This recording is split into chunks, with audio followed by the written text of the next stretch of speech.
Hello, Vachi. Let's read the question. The work function of aluminium is 4.2 electron volt. If two photons, each of energy 3.5 electron volts, strike on an electron of aluminium, then emission of electrons will be. Okay.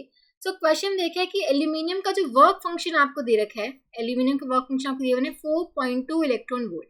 Question में देखे दो photons each of energy 3.5 electron volt. Energy of each photon हमें दी हुई है 3.5 electron volt.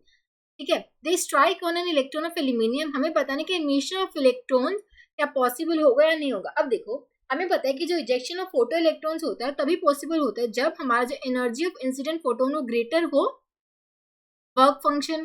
ठीक है. Energy of photon अगर हमारी ग्रेटर होगी वर्क फंक्शन से तभी हमारा इजेक्शन होता है फोटो इलेक्ट्रॉन्स का. राइट. अब देखो यहाँ पे हम देख सकते हैं कि जो एनर्जी ऑफ फोटोन है वो less than the work function है. According to question energy of photon is less than the work function. Right.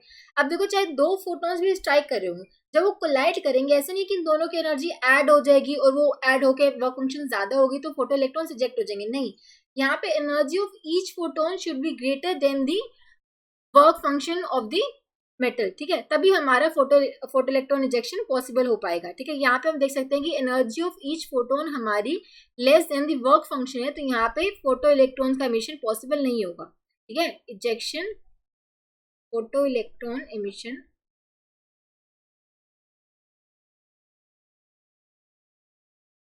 Want be possible. ठीक है.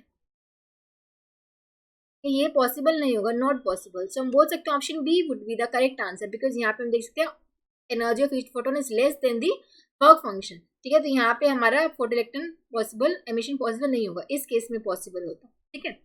Option B would be the correct answer. I hope आप सबको समझ आया होगा. Thank you so much.